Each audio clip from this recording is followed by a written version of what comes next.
đăng ký theo dõi kênh để xem thêm nhiều video mới hơn, giúp mình đạt 1000 subscribe nhé. Trịnh Sảng tiếp theo đây vẫn sẽ tham gia livestream bán hàng, căn bản chính là đi theo con đường nửa năm đầu tham gia show, nửa năm sau tham gia livestream bán hàng. Trương Công Án sẽ lấy vai diễn Lan Ngọc của Tình Bách Nhiên làm chủ, anh ấy cũng là phiên 1, bộ phim này sẽ nhanh chóng khai máy, sau đó anh sẽ cùng Dương Tử quay bộ Nữ Tâm Lý Sư. Phim thời đại mới của chúng ta, hình thức phim từng phần xem như phim ngắn, Địch Lệ Nhiệt 3, Đồng Tử Kiện, Châu Đông Vũ, Lôi Giai Âm, Mã Tư Thuần, Bạch Kính Đình, Hứa Khải, Triệu Lộ Tư. Dreamer Trần Thiên Thiên trong lời đồn, phần 2, nam chính đổi thành Lý Giai Hàng. Dương Tử và Tình Bách Nhiên lần này là phiên vị ngang nhau, dùng gạch chéo đánh dấu trên poster, Tình Bách Nhiên ở trước. Nhậm Gia Luân đã lâu không nhận phim của Hoan Thụy, cho nên lão đại của Hoan Thụy trong tương lai có lẽ sẽ là Thành Nghị. Phim mới của Lý Dịch Phong và Kim Thần chuẩn bị lên lịch phát sóng, hai người họ sẽ buộc chặt nhau tạo couple kéo nhiệt, Lý Dịch Phong cũng rất chủ động phối hợp.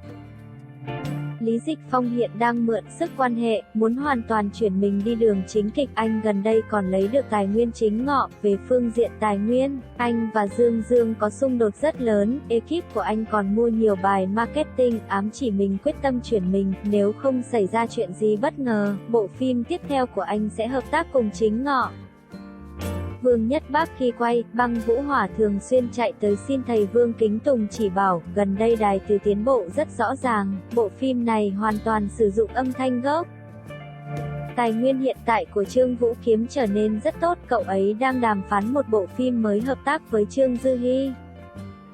Vu Chính trước kia viết bài văn nhỏ, kể một mớ nghệ sĩ và dreamer, nói người đại diện của Đặng Luân đắc tội IQIYI, nói thật chuyện Vu Chính nói thật giả khó phân biệt, còn có nhiều bài viết được mua như vậy, rất khó nói là bôi đen liên hoàn hay là thật sự biết được nội tình. 2 ngày qua IQIYI đã đẩy rất nhiều video liên quan về Đặng Luân, khó có thể nói mối quan hệ giữa nền tảng, người đại diện và nghệ sĩ, nếu có hiềm khích vì sao muốn đẩy video và tin tức liên quan, phải tẩy chay anh ta mới đúng chứ, chỉ có thể nói không có bạn bè vĩnh viễn, chỉ có lợi ích vĩnh viễn, sau này cũng có thể hợp tác lại, ảnh hưởng trong chuyện này đối với Đặng Luân trái lại vẫn ổn, anh sắp tới có phim mới và show mới. Chương trình thực tế của Mango TV, Một Đường Trưởng Thành 2, muốn mời Ngô Thư Hân và Triệu Tiểu Đường. Dreamer, Lưu Ly, đem đến cho Thành Nghị không ít nhiệt độ, bây giờ đã có không ít đại ngôn thương vụ đang đàm phán với cậu ấy.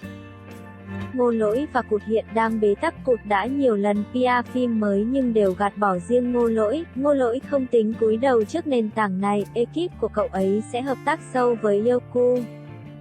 Thành Nghị và Viên Băng Nghiên tiểu bạo nhờ Lưu Ly, sau này sẽ tiến hành chiết xuất fan couple, bộ phim này nam chính hút fan nhiều hơn, nữ chính có nhiệt độ không bằng nam chính, Thành Nghị sẽ đóng vai nam chính của Nam Phong Chi Ngạ Ý, nữ chính đang tiếp xúc cảnh điềm. Dreamer thượng thực nam nữ chính Hứa Khải và Ngô Cẩn Ngôn, cả hai hợp tác lần 2. Ekip của Triệu Tiểu Đường hiện đang đàm phán đại diện sản phẩm trong nước cho cô ấy, ekip vì muốn làm mất đi ảnh hưởng tài nguyên thương mại do ngôn luận lúc trước của cô ấy, vì vậy đưa giá vô cùng thấp. Sau lần trên Lanh Xoan Linh lần trước, rất nhiều nhà điều hành cấp cao của các thương hiệu trong nước đều cho cô vào blacklist, ekip của cô đã mượn nhiều mối quan hệ mới có cơ hội đàm phán. Có tin Cúc Tịnh Y lại có 2 bộ phim cổ trang tại Hạ Phung Tiểu Thất và Nhật ký đi thi của Đường Tiểu Sơn, cô quả thật luôn quay phim cổ trang. Trần Vĩ Đình thật sự đã ghi danh một lớp bồi dưỡng tiếng phổ thông ở phim trường Hộc Châu. Dương Mịch cũng từng chọc ghẹo rằng tiếng phổ của cậu ấy, Dương Mịch nghe chẳng hiểu gì cả.